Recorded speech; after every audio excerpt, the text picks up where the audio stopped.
So here we are again talking about the San Diego Comic Con panel of Marvel. This is a nice little thing about Thor: Love and Thunder, which is the next Thor movie. It's the fourth one in the installment of the Thor movies. This is an article by Kelly Knox.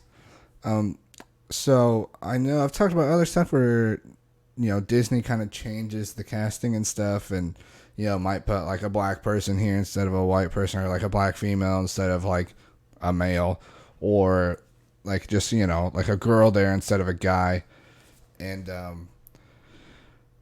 complain a lot, but this one is okay because I know there is a female Thor, and that's what this movie is about. It's about Jane Foster's Thor. So this article goes around into the origin story, the background of Jane Foster, and how she became Thor, and kind of like her story. And what I was reading, that actually seems pretty cool. It sounds like it might be a good movie. I actually like Natalie Portman, even though I thought she didn't like being a part of Thor. The movies, I thought there was some controversy. But hey, whatever. She's back. I'm sure it's hard to turn down millions of dollars. And she'll be, female Thor. So, like, this pretty much just talks about how Jane Foster ends up getting, like, some kind of cancer. And in order for her to... Actually, no, not in order for her... she gets some kind of cancer. And she somehow, this article doesn't say, becomes worthy enough to wield Mjolnir once Thor becomes unworthy. It doesn't say why he's unworthy. It also talks about Nick Fury whispering something into Thor's ear that eventually makes him not worthy or something. And then Natalie Portman's character of Jane Foster picks up the hammer, but the problem with it is every time she uses the hammer, it transforms into the Thor. It actually strips her body of the chemo because it's not like a common thing. It's a foreign substance in her.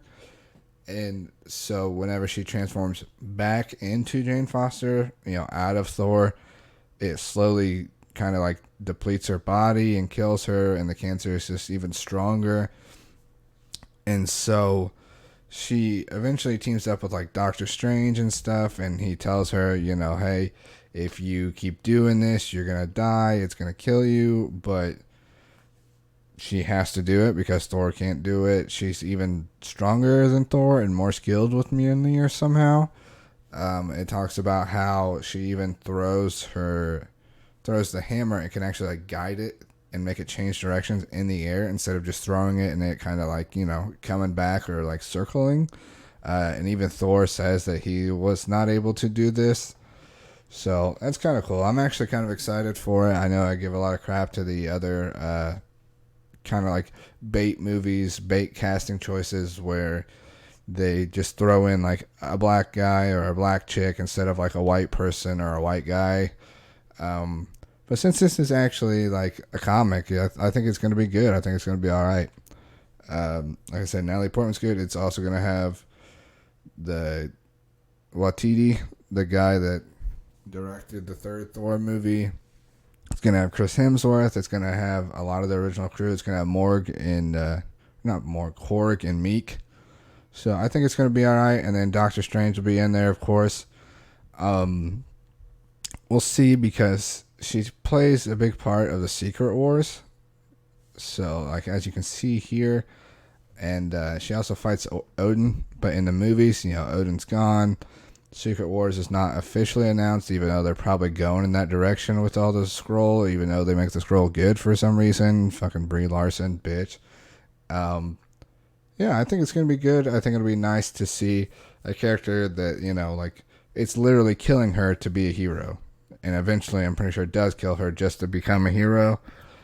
It'll be nice. There's some risk, high risk, high reward. I was never a fan of the, like, oh, this person is so strong that there's no problem. Like, there's no, like I said, like, there's no risk. If they, they probably won't die. They'll probably win. Like, here, she's probably going to actually die.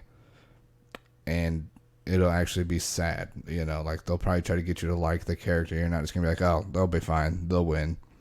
Even though they actually might not kill her since she's a girl. I don't know if Marvel's going to do that. They might not have the balls to do it. Well, excuse me. They might not have the parts to do it. But we'll see, I guess. I'm excited for it. This gets me more excited than the Eternals does. I think this makes sense because there's actually female heroes in Marvel.